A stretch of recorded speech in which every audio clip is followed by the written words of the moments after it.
Há bastante tempo, o pastor Ranieri, um amigo pessoal, ligou para mim e disse: você não se animaria a fazer a semana de oração no UNASP? Falei para ele: Ranieri, você tem que pedir isso para um jovem, porque uma semana de oração no UNASP significa um ano de trabalho. Ele disse: não, mas vem. Falei: infelizmente meu programa está todo cheio, mas eu posso arrumar um fim de semana. Ele disse: então me avisa. E um dia apareceu um fim de semana, porque amanhã tem um casamento importante de um membro da família, e eu vou fazer o casamento em Brasília, e teria que estar aqui no Brasil. Então liguei para ele e falei: eu estou indo para lá. E ele me disse: que data? Essa data? Não, me disse, tem uma caravana da Esperança lá em Cuiabá. Falei: bom, é a única data. Mas você poderia vir mesmo não estando eu? Falei: não se preocupe, você não precisa estar. Vai lá, faz a caravana. Então não achem que é falta de cortesia do pastor Ranieri o fato de ter me convidado e ele não estar aqui. Mas ele já tinha se comprometido com antecedência. Mas esta era a única data que eu poderia estar aqui. Estou com muita alegria. E agradeço ao pastor Ranieri pela oportunidade. Aqui tem muita gente linda que forma parte da minha experiência passada. Tem muitos pastores já aposentados como eu. E a cada um deles eu devo um pedacinho da minha experiência. E eu não vou poder ter a oportunidade de abraçar todos vocês. Quero que me desculpem por isso. E quero que saibam que todos os que passaram por minha vida, de alguma maneira, no trabalho, no relacionamento, têm deixado alguma marca, alguma contribuição para ser o ser humano que sou, o cristão que sou. O homem que se atreveu a me chamar do Peru quando ninguém me conhecia aqui no Brasil, o pastor Paulo Stameno, que deve estar aqui, não sei. O pastor que se atreveu a me nomear diretor de jovens de uma união, o pastor Floriano Xavier dos Santos, que não sei se está também aqui. E assim como ele, está lá. Que bom, pastor. Olha, é uma alegria. Esses dois homens, pastor Paulo, pastor Floriano, significam muito, muito na minha vida. E assim como eles, eu já abracei Jeff, Osmundo, tantos outros pastores, pastor Perestrelo, que foi meu primeiro tesoureiro aqui no Brasil. Tanta gente querida, quem eu não posso esta manhã poder abraçar pessoalmente, mas obrigado por tudo que vocês significaram, pelas pegadas que vocês deixaram na vida de muita gente, inclusive na minha. Quando eu era jovem, não? E imaginem, eu já estou aposentado, Natanael, estou orando por você, um grande amigo, tanta gente linda aqui. Bom, vamos abrir a palavra de Deus, queridos. Romanos capítulo 5. Deixem-me, eu decidi pregar 2 sermões de Romanos, esta sexta e sábado aqui. Deixem-me pregar o versículo 5:1, Romanos 5:1. O livro de Romanos, honestamente, queridos, daria para pregar se um pastor decidisse pregar somente o livro de Romanos, e se ele pregar todo sábado, quarta, domingo, eu acho que em menos de 3 anos ele não acaba o livro de Romanos, pela riqueza deste livro. E ele cobriria praticamente as doutrinas da igreja e cobriria os princípios da vida cristã de uma maneira admirável. O versículo 1 do capítulo 5 diz assim: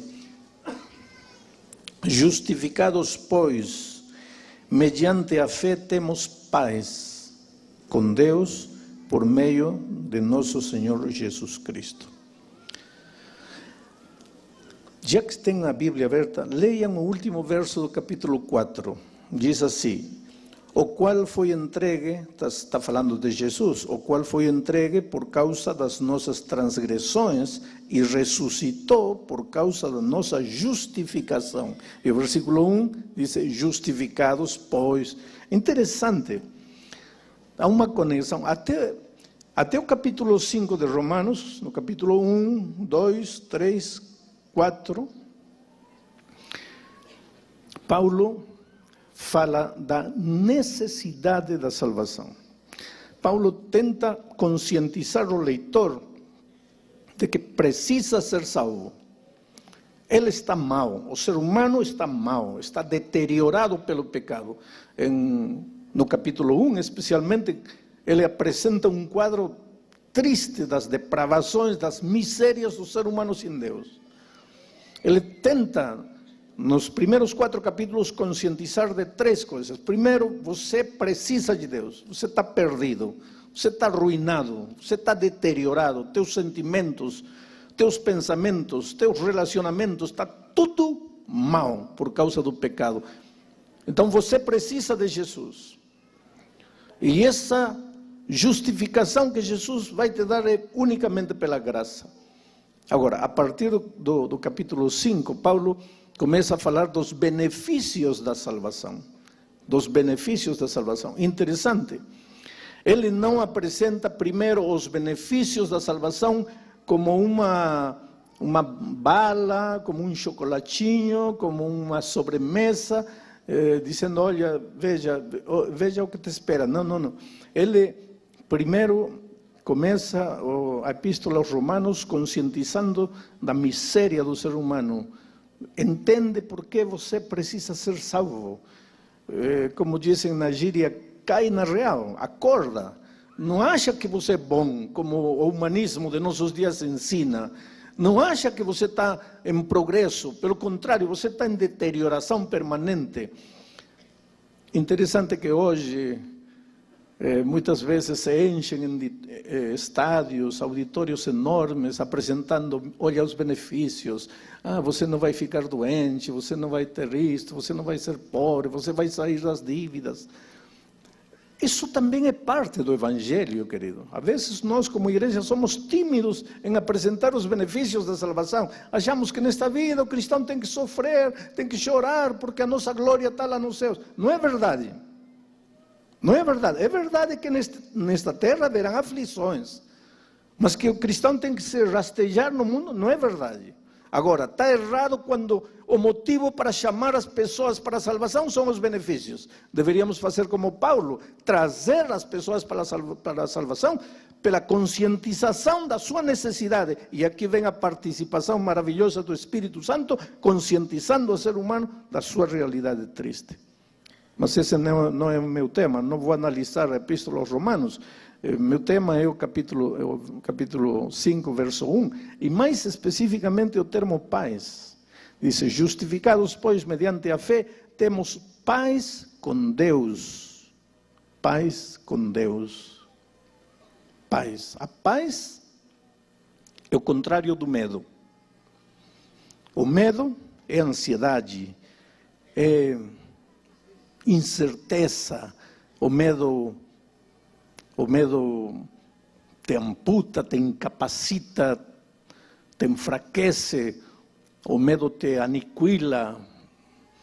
O medo, a pior arma que o inimigo tem para destruir o ser humano é o medo. A paz é o contrário. Agora, pensa nisto. O primeiro sentimento negativo que o inimigo colocou no coração do ser humano quando pecou foi o medo. O medo. O primeiro sentimento negativo que o inimigo colocou no coração do ser humano quando caiu foi o medo. Era como se o diabo dissesse assim: colocando medo no coração do homem, não preciso fazer mais nada para destruí-lo, porque ele sozinho vai se destruir, ele sozinho vai acabar, ele sozinho vai se aniquilar. O medo. Agora, quando você vai a Jesus, diz Romanos 5:1, quando você vai a Jesus e é justificado por Ele, o primeiro sentimento que Deus coloca na tua vida é a paz, o contrário do medo. É interessante, você pode vir, ter chegado esta manhã aqui trazendo a sua vida rasgada, feita a pedaços, casamento destruído, endividado na vida financeira, pode estar doente, pode estar enfermo, pode estar com seus relacionamentos deteriorados, não consegue dormir, solidão, culpa, enfim, é o ser humano. Você vem numa reunião como esta para ouvir a palavra de Deus e ouve falar do Senhor Jesus Cristo, e você, na hora do apelo, se entrega a Jesus Cristo, esperando que desapareçam as dívidas, que desapareça a doença, que desapareçam as dificuldades no relacionamento familiar, etc, etc, etc. E você vai à frente para se entregar a Jesus, esperando todas essas bênçãos maravilhosas que todo ser humano precisa, e Jesus, em lugar de resolver teu problema de dívidas, em lugar de fazer cair um emprego do céu, em lugar de acertar o relacionamento familiar, Ele, quando você chega aqui à frente, Ele te dá paz.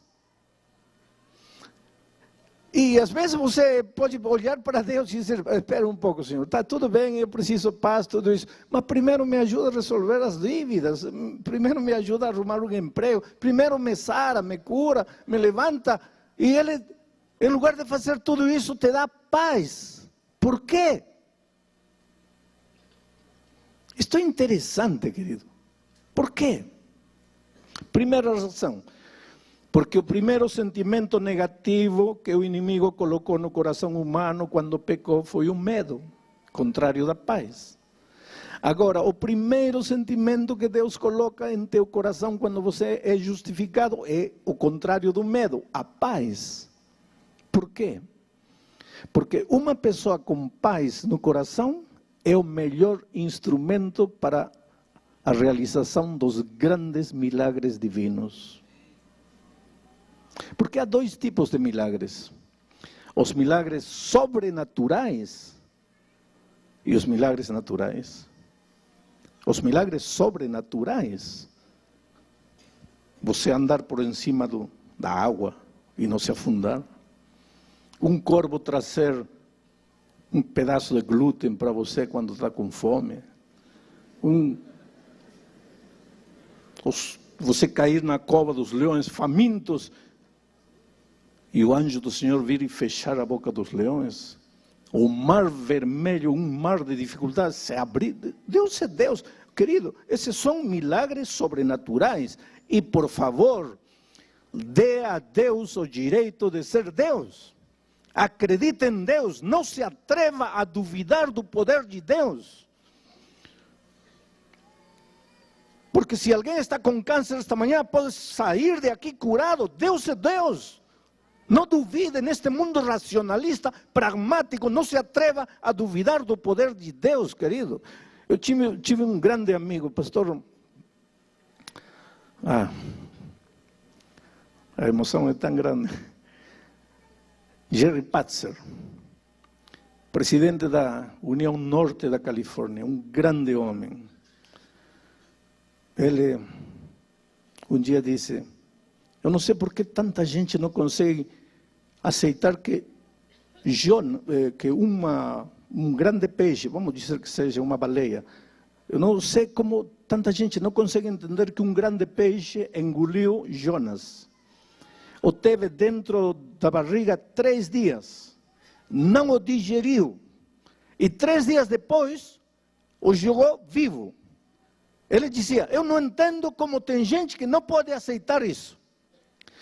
Porque conhecendo o Deus que conheço, dizia ele, se a Bíblia dissesse que Jonas engoliu uma baleia, a teve na barriga 3 dias, não a digeriu, e 3 dias depois a jogou viva, conhecendo o Deus que tenho, eu acreditaria. E não entanto, meu querido amigo Jerry Patzer morreu com um câncer na flor da vida. Como você entende essas coisas?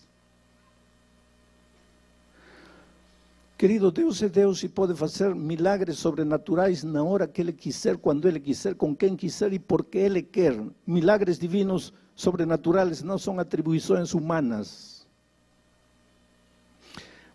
Mas a maioria dos grandes milagres divinos são milagres naturais. E para a realização dos milagres naturais, o instrumento é você. Porém, você justificado e você com paz em seu coração. Você é justificado e você com paz em seu coração. Vou contar uma experiência. Um dia eu estava na divisão, eu trabalhava ainda, uma senhora liga para mim: pastor, ore por mim, eu tenho um tremendo problema, eu sei que se o Senhor orar, está tudo resolvido. Qual é o seu problema, irmão? Eu estou devendo 40 mil reais, pastor. E meu marido ganha 800 reais por mês. E eu não trabalho afora porque eu cuido da casa. Agora me diga uma coisa. Uma família que recebe 800 reais por mês poderá pagar uma dívida de 40 mil reais? É problema ou não é problema? Problemão. E ela disse, e o pior de tudo, pastor, é que meu marido não sabe que estou devendo 40 mil reais. E o pior de tudo, pastor, é que eu peguei dinheiro com agiotas e eles estão me ameaçando com me matar se eu não pagar. E por que você não conta para seu marido? Porque ele me mata, pastor. Essa mulher não tinha saída. Se não paga, os agiotas matam. Se conta,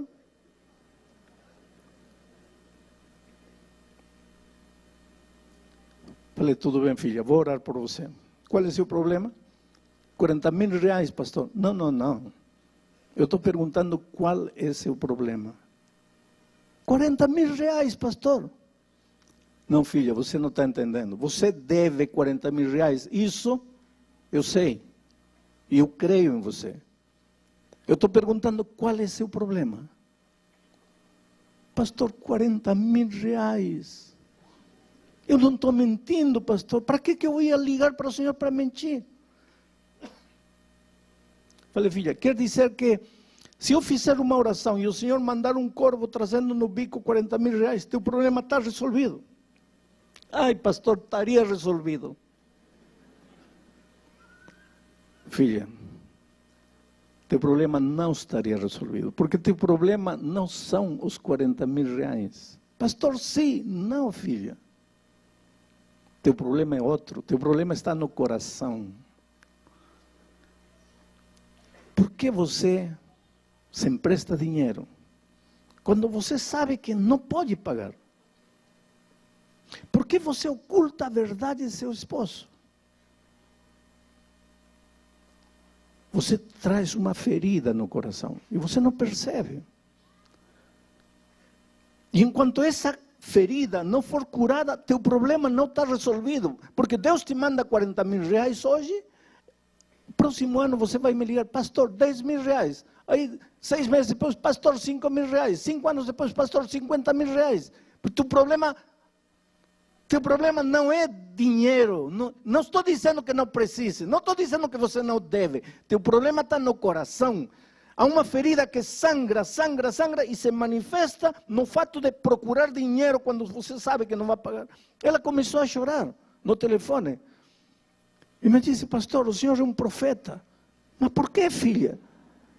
Eu disse, pastor, o senhor acaba de descrever minha vida. Eu nasci no interior de Pernambuco, numa cidade pequenina. Meus pais eram pobres. De criança eu só ouvia 3 coisas. Não se pode, não tem dinheiro, somos pobres. Queria um picolé, somos pobres, não tem dinheiro, não se pode. A escola ia de excursão, somos pobres, não tem dinheiro, não se pode. Pastor, isso me massacrava. Somos pobres, não tem dinheiro, não se pode. Aí quando eu fiquei maior, eu comecei a gastar. Mas que dinheiro? Aprendi a me emprestar dinheiro. E gastava. Pastor, um dia chegou um momento em que eu devia a metade da cidade pequena onde eu morava. Eu não podia sair na rua que alguém já estava me cobrando. Aí pensei, que faço?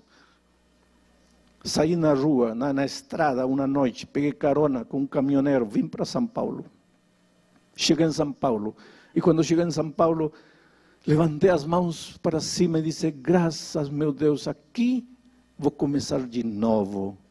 Como vai começar de novo, deixando lá?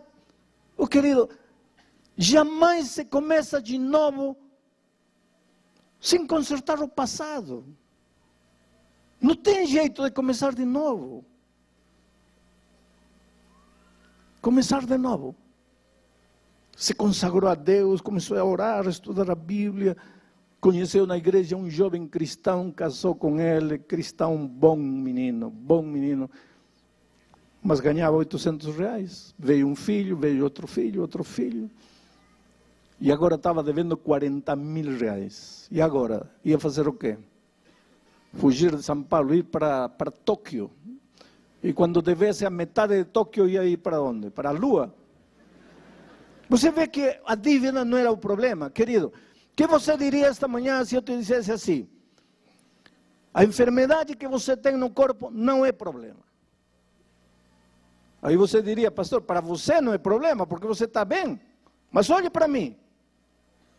O que você diria se eu te dissesse hoje que a falta de emprego não é problema? O que você diria se te dissesse que o fato de você não conseguir uma noiva, um noivo, não é problema? O que você diria se eu te dissesse que o fato de o casamento estar se fazendo pedaços, que nesse relacionamento deteriorado, a tua esposa não é o problema, o teu marido não é o problema? O que você me diria? Você diria, pastor, que o senhor não conhece a minha situação. Mas se conhecesse de perto, veria que sim é problema. Não, não é problema. O problema, querido, 99% dos problemas não estão fora da gente. 99%, não estou exagerando, 99% dos problemas estão dentro da gente. Lembra quando Pedro e seus companheiros estavam no mar da Galileia e Jesus apareceu aquela noite? Havia vento, havia tempestade, havia trovão, havia escuridão. E se você perguntasse a Pedro e aos discípulos, qual é o problema? Eles diriam, como qual é o problema? Não está vendo, está escuro, está chovendo, a água está entrando, vamos afundar, esse é o nosso problema. Não era o problema. Porque quando Jesus chegou na vida deles, não acalmou a tempestade, não fez o sol sair, não parou o vento, as ondas continuaram gigantescas. O que fez Jesus aquela noite quando chegou? Resolveu o problema. Mas então como continua a tempestade? Porque a tempestade não era o problema era o coração. E quando Jesus chegou aquela noite, arrancou o medo do coração, colocou a paz, a segurança, a certeza. E aí esse covarde Pedro que estava achando que ia morrer, que ia afundar, quando o medo foi arrancado do seu coração, quando a paz, a certeza entrou em seu coração, esse Pedro se levantou e começou a andar em meio da água. O vento continuava, a crise continuava, as dificuldades continuavam. Que me importa? Estou curado. E em nome de Jesus foi capaz de andar por cima da água. O problema, querido, é nosso coração. Não é que teu marido é mulherengo, é que você é ciumenta.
Aliás, de mulherengo, quero dizer algo, entre parênteses, para os homens. Espero que não haja nenhum mulherengo aqui. Mas os psicólogos estão discutindo ultimamente que uma das causas que levam o homem a ser um mulherengo é o medo. Que é isso? Medo. Medo de quê, pastor? Medo de não ser homem. E como tem medo de não ser homem, precisa se afirmar como homem. E a melhor maneira de se afirmar como homem, sai com uma, sai com outra, e em cada saída o que está gritando seu inconsciente é: sou homem, sou homem, sou homem. Quando você é homem, não precisa se afirmar, você é homem. Mas tem que ter paz no coração para isso. Se você não tiver paz, pois está mal. Paz no coração. E quando você vai a Jesus, a primeira coisa que ele faz é arrancar o medo que o inimigo te colocou e agora coloca paz em teu coração.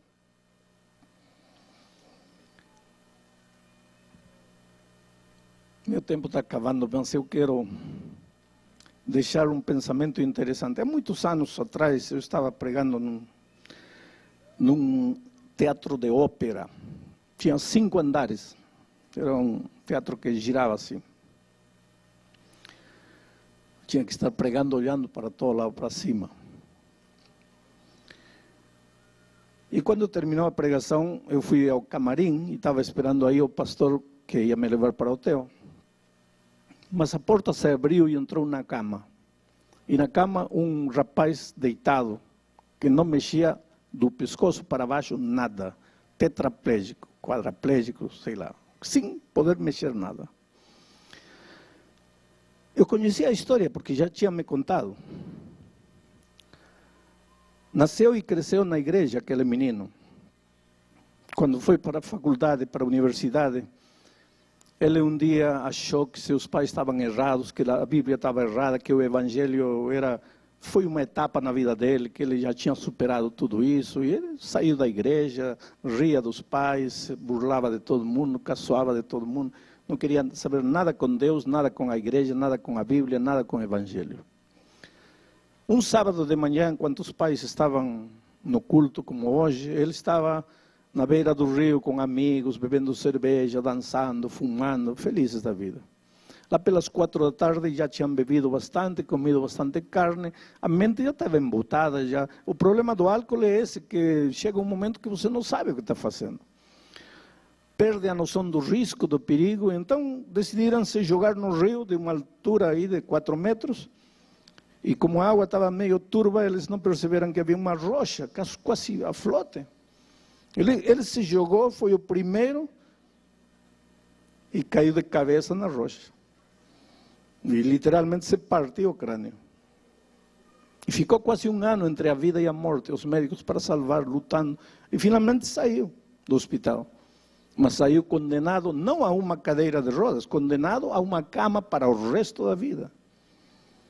Tornou-se uma criança. A coitada mãe cuidava dele para tudo, porque ele não conseguia fazer nada, mexia apenas a cabeça. Agora, em lugar de se arrepender ou ver isso como uma oportunidade para voltar a Deus, ele se revoltou muito mais contra Deus. E começou a insultar e a xingar a Deus. Eu nunca vi na vida alguém xingar a Deus como ele fazia. Mas com palavras assim feias, horríveis. E não é só isso, ele gritava com os pais, Ele dependia para tudo da mãe e agredia a mãe. O pastor visitava, não queria pastor, os jovens foram a cantar para ele, não queria nada de nada. De cada 10 palavras que falava, 8 eram palavrões. Revoltado com a vida, revoltado com Deus, revoltado com todo mundo. Aí cheguei para pregar. E os pais, coitados, disseram, olha, se o pastor Bulhão fala com ele, talvez aconteça alguma coisa. Não é assim. A vida não é assim. Trouxeram ele. Ele já entrou me xingando. Nunca tinha me visto na vida.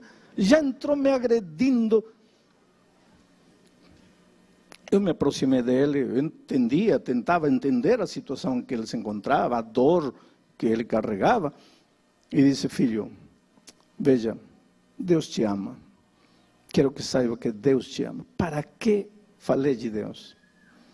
Foi aí que voltou todas as armas contra Deus. E aquilo já me deixou mal. Ele agredir, falar essas coisas contra Deus. Falei, filho, qual é teu problema? Como qual é meu problema? Está cego? Não está vendo? Qual é meu problema? Falei, o fato de que você está deitado na cama e não pode se mexer, esse não é problema. Ah, não é problema? Então quer ficar, quer trocar de lugar comigo? Quer ficar aqui? Não quero. Só que estou falando que esse não é teu problema. Filho, teu problema está no coração. Teu coração está cheio de ódio. E esse veneno de ódio que está enchendo o teu coração está rebaçando.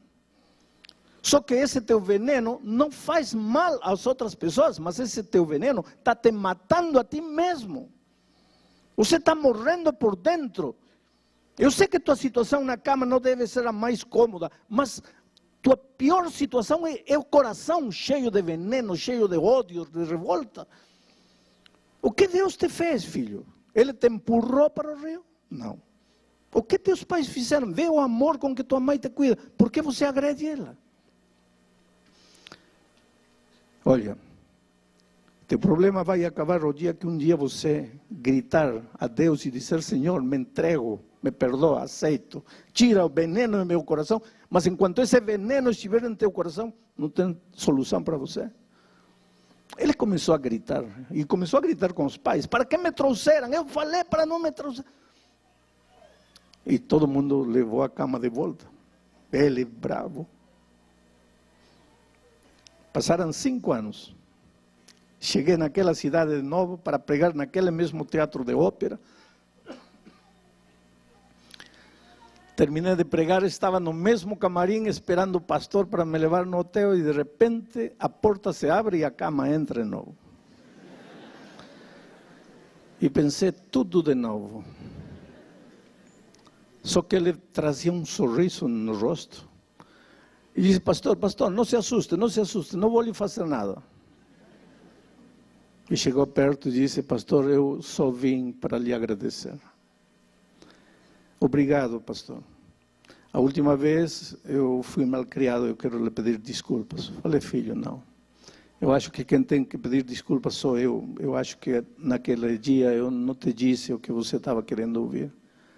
Ele disse, não, pastor, você não me disse o que eu queria ouvir. Você me disse o que eu precisava ouvir. Mas aquele dia, pastor, eu saí de aqui odiando o Senhor. Odiando-o. Há muito tempo que eu não falava com Deus. Aquela noite eu orei, mas pedindo para Deus matar o Senhor. Porque eu achei o Senhor um homem insensível. Como teve coragem de me dizer tudo que me disse, sabendo que eu não podia me defender?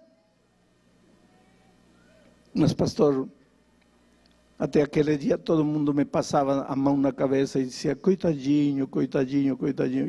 E eu me sentia um coitadinho, mas aquele dia, pastor, o Senhor me disse coisas que me doeram, mas depois quando eu fui para casa fiquei pensando, levei 7 meses, pastor, com esse ódio pelo Senhor em meu coração. Só que sua voz não saía do meu ouvido. Filho, teu problema não é o estado em que você está, teu problema é teu coração cheio de ódio, e esse ódio está te matando a ti, e essa situação vai acabar quando você olhar para Deus e clamar por perdão e suplicar. E pastor, uma noite, na madrugada, eu não conseguia dormir, comecei a chorar a gritos. E disse: Senhor, arranca este sentimento negativo do meu coração, arranca o medo, o ódio, me cura. Meus pais chegaram assustados, o que foi? Aquela noite, pastor, dormi, e dormi tão bem. Quando acordei, percebi que havia sol. Pastor, todos os dias o sol saía, mas eu não enxergava. Percebi que os passarinhos cantavam todos os dias no meu jardim, mas eu não ouvia, porque eu só pensava em meu ódio, em minha dor, na minha situação. Aquele dia levantei os olhos para os céus e percebi que eu estava vivo, pastor. É verdade que não movia nada, mas eu estava vivo. E agradeci a Deus e disse: Senhor, obrigado porque estou vivo. Todos os dias, pastor, às noites eu acordo ou durmo dizendo a Deus: Senhor, me faz acordar com alegria, com paz em meu coração. Nestes anos, 5 anos que passaram, pastor, eu tenho trazido mais de 20 jovens para a igreja. Mas como 20? Como? Como você faz isso? Ah, pastor, é que os jovens da igreja me levam, e eu peço para eles me levarem na boca do lixo da cidade, onde está a prostituição, as drogas. Os jovens cantam com violão, depois eu prego, deitado na minha cama. Muitas pessoas se aproximam, talvez até por minha situação, e eu digo: eu era como vocês, e conto toda a minha vida, e conto como aconteceu o acidente, e digo como era revoltado e como Deus colocou paz no meu coração. E falo para eles: vocês estão esperando chegar a meu estado para voltar os olhos de Deus? Pastor, já trouxe mais de 20 jovens para Cristo. E todo dia lhe digo: Senhor, deixa-me viver para continuar trazendo gente para ti. E pastor, eu pintei um quadro e quero lhe mostrar. E aí trouxeram o quadro. Falei: mas filho, como você pintou se você não mexe nada? Ah, disse pastor, esse era meu problema quando eu não tinha entregado a vida a Cristo. Eu me olhava no espelho e só via o que não mexia. Hoje, para que eu vou me preocupar com o que não mexo, senão não me serve para nada? Então, o único que eu olho no espelho é o que mexo. E eu mexo a cabeça, pastor. Eu aprendi a pegar o pincel com a boca e a pintar com a boca. E este quadro eu pintei com a minha boca. E é um quadro impressionante. Tem várias cenas.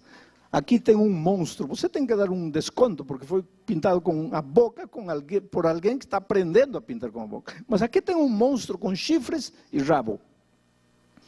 No segundo quadro, já não tem chifres o monstro, mas tem rabo. No terceiro, já não tem chifre nem rabo, mas continua monstro. Aqui está a cruz de Cristo. E aos pés da cruz está o monstro, só que já não é monstro. Virou príncipe, é um príncipe. E ele me disse: pastor, esse último aí sou eu quando o Senhor me conheceu. Esse príncipe sou eu hoje, transformado por Jesus. Oh, querido, eu tenho encontrado tanta gente jovem que pode andar, pode correr, pode pular, pode fazer tudo e quer morrer. E diz: pastor, a vida não vale a pena. Para que nasci, para que vivo? E conheço aquele rapaz que não pode mexer nada e quer viver. E todos os dias diz: Senhor, deixa-me viver. Qual é a diferença? A diferença é Cristo. Justificados, pois, pela fé, temos paz.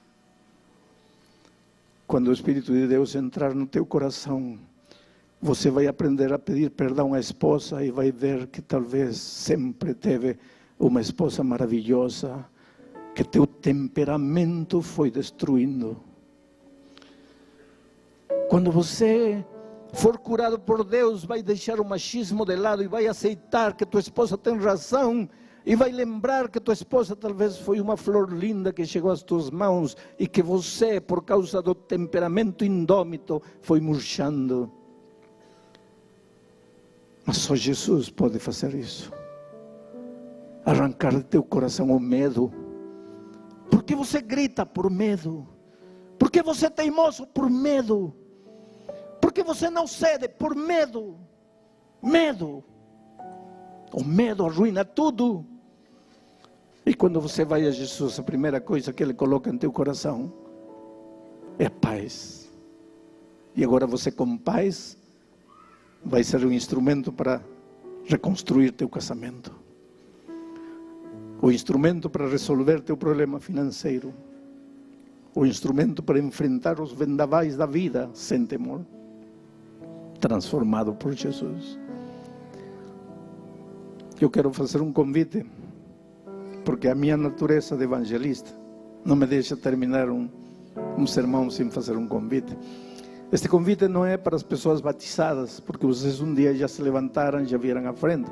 Este convite também não é para os que ontem à noite se levantaram, porque ontem à noite vocês já se levantaram e já vieram à frente. Este convite é para você que ontem talvez não conseguiu levantar-se, ou que talvez você não esteve ontem, mas esta noite veio. Hoje veio e você precisa se entregar a Jesus e precisa dizer: Senhor, me cura. Senhor, coloca paz em meu coração. E quando você estiver com seu coração inundado de paz, vai ver como vai enfrentar a vida de outro jeito, transformado pelo poder do Senhor Jesus. Vou pedir a Monique que venha para cantar, porque enquanto ela cantar, eu quero perguntar: quem é a primeira pessoa que gostaria de se levantar e chegar aqui entregando o coração a Jesus?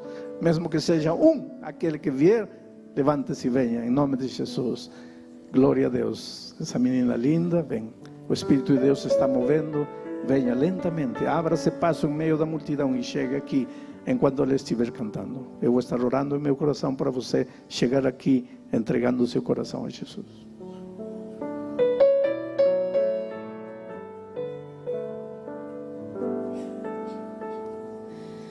Hoje se ouvirdes a sua voz, não endureçais vosso coração. Essas são palavras do Espírito de Deus, que outra vez você ouviu. Não resista mais ao convite. Nos braços de Jesus cabemos todos nós. Ele nos restaura com o toque de sua mão. Mas qual será tua decisão? Para toda culpa e dor, Jesus tem a cura. Para quem quer viver, Ele é o pão. Para qualquer sofrer na alma, Ele traz a paz. Para quem nada tem, Ele tudo é.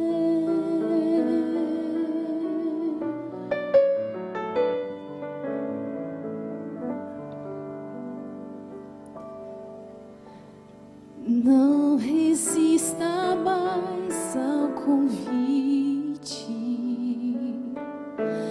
Nos braços de Jesus cabemos todos nós. Ele nos restaura com o toque de sua mão. Mas qual será tua decisão?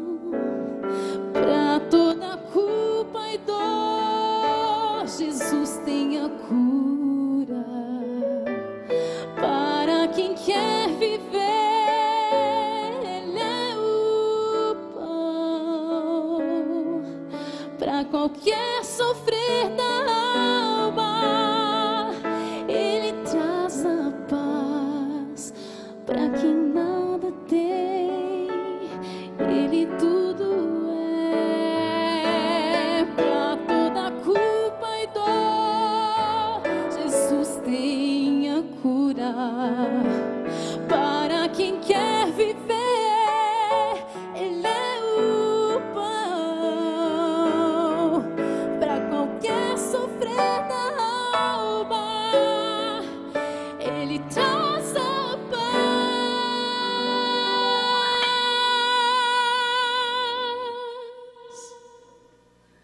Pra quem nada tem, Jesus Cristo é tudo. Pra quem quer viver, Ele é o pão da vida. Pra quem quer viver, Ele é o pão.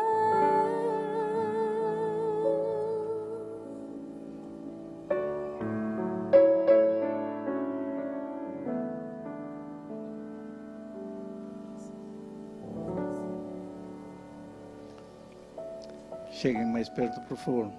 Aproximem-se mais. Sube aí na escada. Cheguem perto.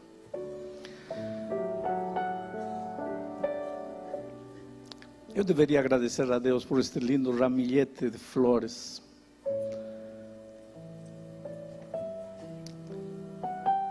Mas poderia esperar pelo menos umas 12 pessoas mais que se levantarão e virão. Pelo menos 12 pessoas mais que sentadas aí estão sentindo a voz de Deus trabalhando em seu coração. Eu não sei quem é você, mas de repente você é um aluno, estudante, precisa tomar sua decisão, entregar a vida a Jesus. Quem é o primeiro que poderia vir? Glória a Deus por esse rapaz, veja, trazendo seu neném nos braços, não? Que coisa linda.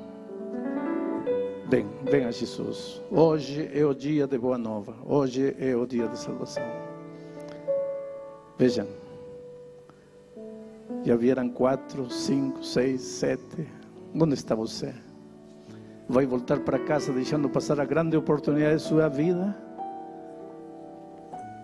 A Bíblia diz: se ouvirdes hoje sua voz, não endureçais vosso coração. E você está ouvindo a voz de Deus. Glória a Deus, meu rapaz. Vejam essa decisão. Como vocês são valiosos para Deus. E como quando o Espírito de Deus se move, as pessoas respondem, as pessoas se entregam, as pessoas se rendem.